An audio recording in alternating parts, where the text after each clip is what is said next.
What is going on, guys? Welcome into another episode of Milk Dogs. We're back at it. We got another fantasy football update for you guys. We got our top 20 running backs. Andrew, go ahead and start us Yeah. off. Who we got first? Most important position in fantasy football. We got Bijan Robinson at number one. Yeah, most He's important because he won't yeah. get rid of any.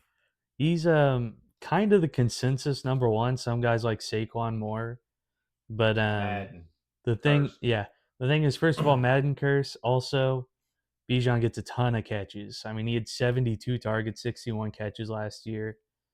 It's Saquon doesn't catch the ball that much because they're throwing it to their, AJ Brown and Devontae Smith. Yeah, But yeah, Saquon or Bijan is the guy at number one. Number two, we got Saquon. Saquon Barkley. Yeah, Saquon. I mean, it's hard. It's a flip flop who you want. yeah, Madden curse. I wouldn't take Saquon at one.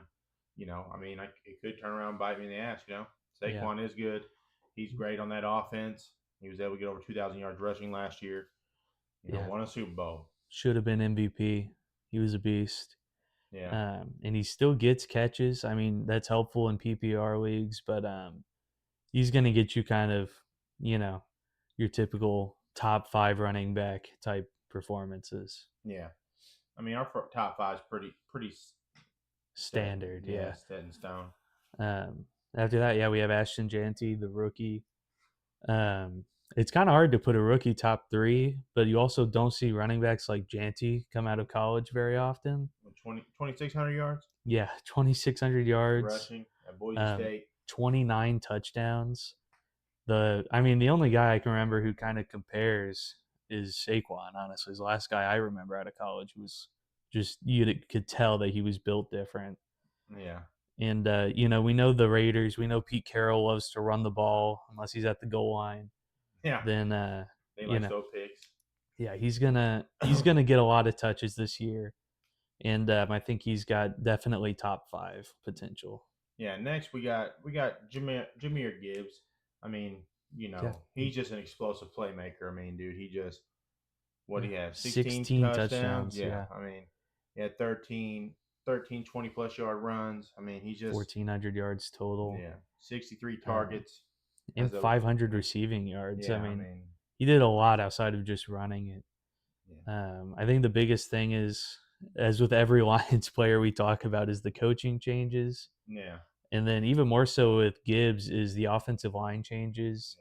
Yeah. They've lost some guys, and so yeah. I mean, are they gonna keep it? Sorry, are they gonna keep it as the 50-50 back as they have been, or are they gonna just give it to Gibbs and have like Montgomery come in like goal line situations? Yeah, and I think that could even pose a threat to those touchdown numbers.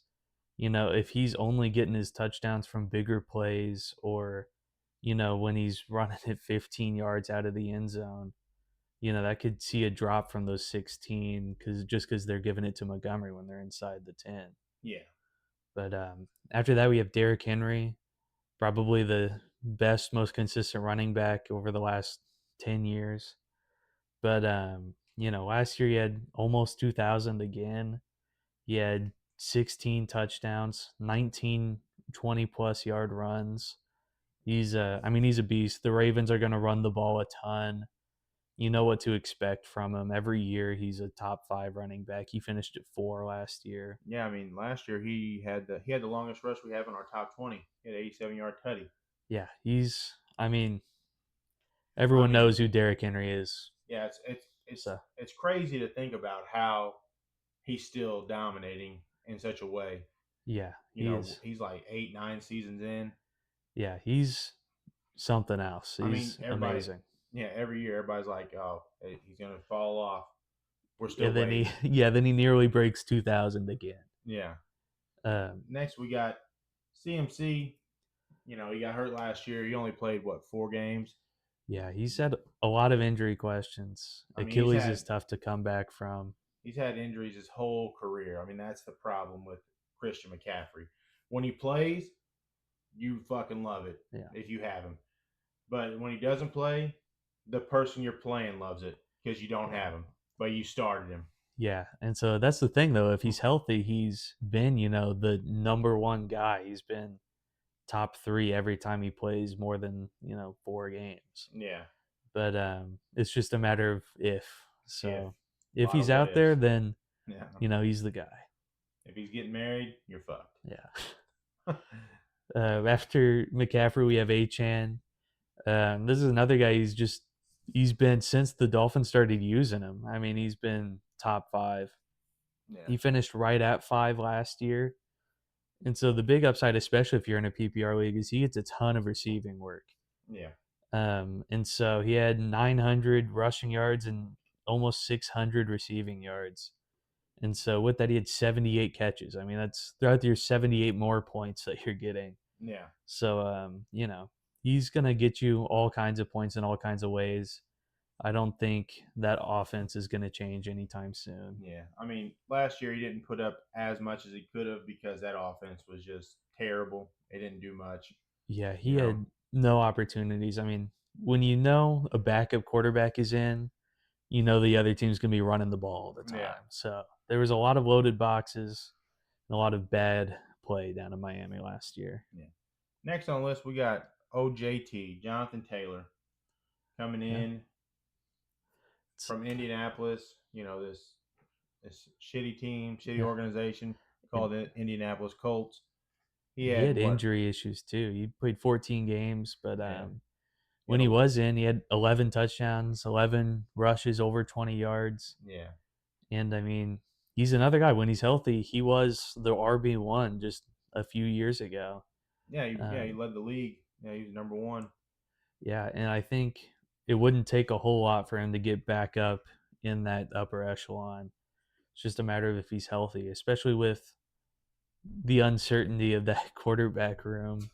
I'm sure he's going to get the ball plenty over in Indy. Yeah, I mean, none of us know. Yeah. I mean, who's starting? Let us know in the comments who's starting in Indianapolis this year. I'll wait. Who we got next? We got Josh Jacobs. That's right, baby. Green Bay. I mean, Green Bay, they know what to do. They know keep it out of Jordan Love's hands. Give it to Josh Jacobs. And, I mean, it works. He had 1,400 yards last year. He had, 8 touchdowns, 15 touchdowns, my bad. But, yeah, I mean, he breaks tackles. That's his thing. He gets yards after contact. Yeah, I mean, he did have a lot of broken tackles last year. I mean, I'm pretty sure he led the league. I could be wrong. He was up there.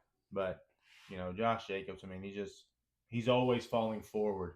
Like, no matter if he's hitting the backfield, he's still falling forward. Yeah, and that's extra points for you guys. Yeah. I mean, that's what we all want, right? We want them points. That's what we're here. Fantasy football, baby. Next, we got Bucky Irving coming in. Bucky Irving from the Bucks. Yeah. And he had, a pretty strong rookie year. But the whole time, it was such a weird running back room with Rachaad White. You couldn't tell if he was good or not. Yeah. And, there was all kinds of questions around who was actually the RB1 last year. And then as the season went on, Bucky Irving just kind of ran away with it. And, I mean, he had almost 5.5 yards per carry. He had 1,100 yards. He was 8 touchdowns. I think he's kind of the set in stone guy this year. Yeah. I think the only maybe is if Rachaad White starts playing better and, takes a couple touches away from him, or they give it to him in the red zone. I think that's the biggest thing is Bucky Irving isn't always the short yardage guy, isn't always the third down guy. Yeah. Next, we got Chase Brown coming in from Cincinnati. Last year they brought in Zach Moss. He wasn't the guy. Chase Brown sat there and took it over pretty much midway through the season, and kind of never let go of the reins.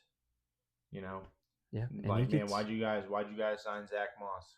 Yeah, and he gets a ton of receiving work. I mean, that's where he gets a lot of his fantasy value from. Yeah. He had 50 catches, over 50 catches. He had 54 and 4 receiving touchdowns last year, which, I mean, over the season adds up. Yeah. And so, that's points, baby. Yeah, he's going to get you pretty consistent points. The only thing is, the Bengals are always playing down because their defense. So they're always passing. So it's more like, how many points is Chase Brown going to get in the first half before they're just passing every play? Yeah. After that, we have James Cook. He was another one who was just consistent last year. I mean, he's more of a power guy, but he's a third down or three down back. So he's out there. He was over 1,000 yards in Buffalo. I mean, when it starts to get colder throughout the year, he gets it more. Yeah. He had 16 touchdowns last year. He's a goal line beast.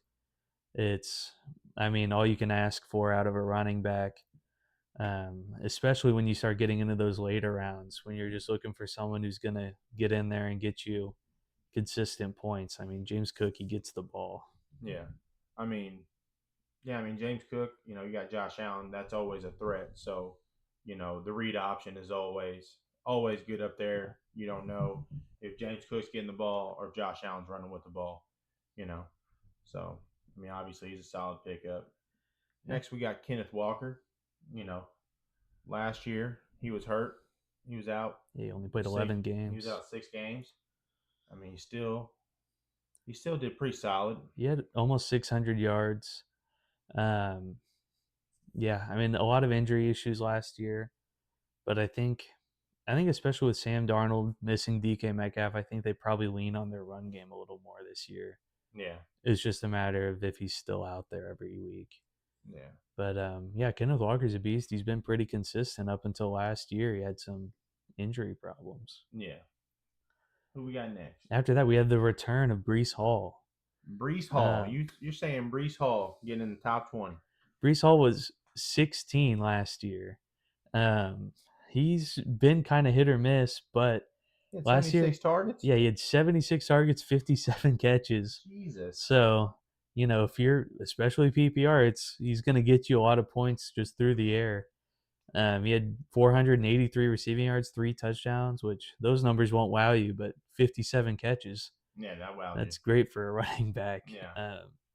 So, and I think with Justin Fields out there, that's going to be another read option team where, he's going to get the ball a lot. I think they're going to run a lot because that offensive line isn't the best. But I think Breece Hall, I think he jumps a couple spots this year. He was 16 last year. We haven't ranked 16 on our list as well, but I could very easily see him at, 12 to 14. Yeah. Next, we got Kyren Williams. Yeah. He's coming out of LA. I mean, he did pretty solid last year. He did good last year. Yeah, he had a ton of attempts, 4.1 yards a carry, 1,300 yards. Yeah. He only had two big plays, two over 20. So, yeah, that's the biggest thing is he's inefficient. All of his runs are, his 4.1 yards per carry is accurate because that's about all he was getting he would get the ball and get about 4 yards, and that was about it. Yeah. Now he did get plenty of touchdowns. He had 14. So if you want someone who's just, that David Montgomery type, like red zone, he's going to get it on third down, then Kyren Williams is your guy. Yeah. But that's a, backfield. Sean McVay likes to bring in young guys often. So Kyren Williams, he could be great this year, but I think there's a pretty good chance that he gets some touches taken away. And it's, if that inefficiency catches up to him, then I think it's going to be a lot of trouble for him as far as fantasy goes. Yeah. Who we got next? We have James Conner. This is another guy similar to James Cook, who's just a consistency guy. Yeah. He was one of those people where it felt like every week he would get you, 10 points, and that's all you could ask out of him. Yeah. Sometimes he would jump a little bit, but he had 47 catches. He's not a slump running routes. So yeah, he's not bad. He had 8 touchdowns. He had 6 over 20. So he's kind of just that middle of the road, like you need somebody to put in at RB2, and he's probably about as good as you can get. He was 11 last year. Yeah. James Conner's been good since he was in Pittsburgh. They let him go, and he's been solid ever since he's been in Arizona. Everybody thought Trey Benson was going to take his job last year. He never did. Yeah, so unless age is catching up to him this year, I think he just broke 30 this year. So unless that starts becoming an issue, then I think he's going to keep being that, consistent guy. Next, we got Mr. Dump It Off to him and himself, Alvin Kamara. He had 89 targets last year as a running back for receiving. He still almost had 1,000 yards rushing. Yeah. And he missed 3 games. and had over 500 yards receiving. Yeah. But only 2 touchdowns. But yeah, he missed 3 games. But the only thing is, New Orleans has been shaky this year. And without Derek Carr, that's even more questionable quarterback play. And you would think they would lean on the running backs more, but so much of Alvin Kamara's fantasy value comes out of receiving that it makes it harder to pick him up early. Yeah. But who we got next? After that, yeah, we have Omarion Hampton, the rookie in LA. I think the biggest issue, I think early it's Najee's backfield, but I think as the season goes on, Omarion's gonna be the guy. Yeah. I mean, we know Jim Harbaugh when he was in Michigan loved to run the ball. When he was with the Niners, loved to run the ball. Like, I mean, that's Jim Harbaugh's bread and butter. Get big linemen up front, run the ball, ground and pound that shit. Yeah. So I mean, that's what he went out and got. He got another strong running back, just like kind of like Najee. And he just brought Najee in for moral support kind of stuff. And the thing is, Omarion can catch it too. So I think he steals some of those downs as well. Yeah. I think he's going to be running more routes out of the backfield than Najee will. I think he's probably going to be the guy, after a few weeks, especially if Najee plays like he did in Pittsburgh, where it was kind of below expectations. Yeah. Oh yeah. The whole time he was there. Yeah, it was rough. Yeah. But yeah, that's our top 20. And then as far as dark horses, sleepers go, number 1, RJ Harvey. RJ Aaron Jones. Aaron Jones, RJ Harvey. RJ Harvey. Yeah, he's out there in Denver, and I think he's going to be the guy. This is another rookie, and he's explosive. He's everything you could want out of a college running back. Yeah. And I think he's another dude where it's just a matter of time of, it could even be week 1. This could be his backfield. There's not a whole lot of competition in Denver. So I think, this is going to be. I mean, they still got Javonte Williams. I mean, he really ain't done much. But, you got fresh legs with RJ Harvey. I think it's going to be his position to lose, really. Yeah, next we're gonna put Aaron Jones on here, dude. You know, Aaron Jones was solid last year. He's just solid. He's just good, fun running back to watch. He's just super humble. Yeah, and he was great last year. I think the only thing is, age and injuries. But, I mean, last year he didn't really have any issues that I can remember. No. And he was... Near the end, I think he hurt something in his leg, but he still got through it. Yeah, and he was one of the better RB2s that you could get. He's about all you can ask for. And kind of a similar role, I'd say David Montgomery, who's just above him. Yeah. I don't think we see a lot of change in his role. I think the only thing is with the new coordinator is Jahmyr Gibbs going to be the only one getting the ball now. But I don't see that happening. I mean, they know how good David Montgomery is. I think he's going to get all those red zone touches. He's going to get all those third down touches. Yeah, maybe he goes to 60-40, Jahmyr. Yeah, I think, even last year they were ranked. Jahmyr was top 3, and David Montgomery was right around 18 to 20. Yeah, they both broke 1,000 yards rushing. So, and I don't imagine that changes a lot this year. I think it'll be pretty similar regardless of the coaching change. I think they know what they have back there. Yeah. Next, I'm gonna say we put Chuba Hubbard on here. Yeah. And he was great last year. He was good last year. Miles Sanders really. I mean, the Panthers picked up Miles Sanders a couple years ago, and Chuba was like, "No, bub, this is still my backfield," and they just wasted money for Miles Sanders. So yeah, and he doesn't have a lot of competition. Drafted somebody last year, he tears his ACL, and he's out again this year. Jonathan Brooks just cannot stay on the field at all. Yeah. But I think Chuba's still the guy, and I think he's going to be another one of those consistency picks. Yeah. After that, Cam Scatterbo. Yeah. And he was a beast in college. I mean, Arizona State rode him all the way to the playoffs. Yeah. And, I think he was out there throwing tutties in the playoffs. Yeah. Running tutties. And there's a little bit of competition there with Tyron Tracy. Yeah, and Singletary. But, I mean, I think he's another one where as the season goes, He's just going to get more touches, and I wouldn't be surprised at all if he takes over that backfield and is the RB1 the longer that goes on. Yeah. Next, I mean, I feel like we got to put Joe Mixon on here. Yeah. Like Joe Mixon did solid last year, and I mean, bringing in Nick Chubb, he's coming off of an injury, so we don't know how good he's going to be. But I mean, Joe Mixon, dude, he like turned back the clock last year. Yeah, he was great. He did great last year. I mean, is he going to be able to keep it up? That's the question everybody wants to know. Yeah. After that, Quinshon Judkins, another rookie. The only thing is the off the field issues, legal trouble. But outside of that, I mean, he was one of the more electric running backs in college football again. And it's the Browns don't have a great quarterback situation, so I imagine they're probably going to run the ball plenty. Yeah. I think there's a lot of potential as long as he's out on the field for him to really perform. Yeah. Did that say Javonte Williams on Dallas? Yeah. Oh, so Dallas, we don't know who their starter's going to be, but Javonte Williams or Blue. Yeah, Blue. Alfred Blue.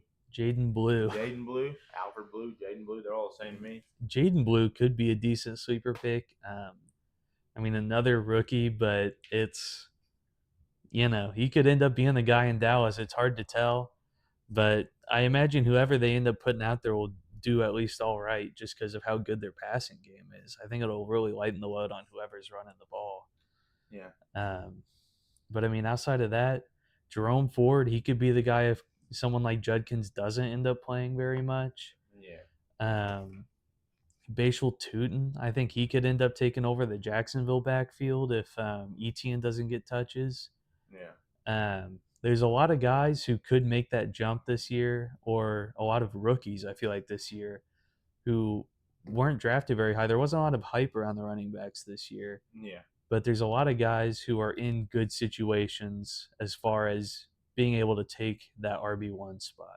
Yeah. I mean, yeah, because there was so much inconsistency. There was like inconsistency of the running back game last year. Like, like you were talking earlier with like Bucky Irving, that's why he went in and did so well because Rachaad White didn't do nothing. Yeah. Travis Etienne kind of fell off and was gone all season. And, you had Tank Bigsby doing pretty solid. So I mean, he's got too much inconsistency. Yeah.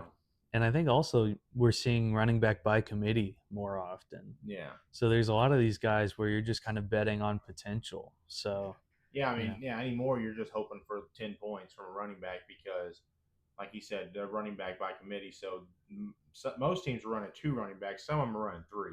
Yeah. So it's just getting crazy out here. Yeah. My final pick, Tyjae Spears in Tennessee. I think he really could. Tony Pollard is good, but Tyjae Spears last year we saw some flashes of what he can do, and I really think he'll end up being the guy. Yeah. Tony, like I said, Tony Pollard is all right, but I feel like the longer he's going on, kind of the more he's falling back. So I think this could be the year for Spears. Yeah, I mean, Tony Pollard, his whole career, he's always been like a solid 2. Yeah. Like he's got to have somebody that everybody's scared to go against. Like when Zeke was feared in Dallas, right? Tony Pollard balled out. Like he can't be RB1. Yeah. If he's RB1, he's not going to be good. Yeah. So Spears is my final sleeper. Yeah. Let's see. My final sleeper is going to be Austin Eckler. He's talking about turning back the clock. Turning back the clock, baby. Austin Eckler. That's a strong pick. That's a strong pick for a sleeper, bub. That's what I'm doing. But yeah, plenty of good guys this year. Yeah. Lots of preference picks, I would say, especially once you start getting into that 3rd, 4th running back. It can be, who do you believe in? You're just trying to trade Andrew because he's got 7 running back ones and he just won't trade anybody away. And he's like, I ain't got no wide receivers. It's a great position to hold value at. You can make trades late. You can hold on to them just in case. And still lose. Yeah. It's just a great position to be strong at, great position to be knowledgeable at. Yeah. It's, DeAndre Swift, he's going to be the guy this year. Roschon Johnson might come in and steal some plays. You guys still got DeAndre Swift? Yeah, he's RB1. That's crazy. Ain't nobody give a shit about DeAndre Swift. He could be the trash. guy. Ben Johnson hates him, I'm pretty sure, from their time in Detroit. What? He's going to be the RB1, and Ben Johnson, the head coach of the Bears, is going to make him RB1? He's got to be. Unless they throw Roshan out there. Crazy. But he's the guy. Your head coach hates you, but you're RB1. Crazy. He dropped a game-winning pass against the Bears a couple years back, and now he's there catching game winners for us. Yeah, so many game winners. So, but that's the running backs. It's a strong group this year. I think there's plenty of guys. Yeah. But running back by committees. Yeah, I think the top 10 is pretty strong. Yeah, if you draft a Bears running back, I'd say be careful. Yeah, it better be one of the last rounds. Yeah, it's a little better late. Yeah. But yeah. But there's always never. You could always do never. Hey, leave them for me. You can have them all. I'll take them. Thanks, guys. Let us know in the comments what we did, what you guys are choosing. Who would you take one? Bijan or Saquon? That's what we need to know. Or Janty. There's some believers. Yeah. Are you a believer? He's a believer in the Bears. He's been a believer his whole life. That's crazy. Sure. Bears suck. It's the year. Not as much as Dallas and the Colts, though. They suck. Yeah. All right, guys. See you on the next one.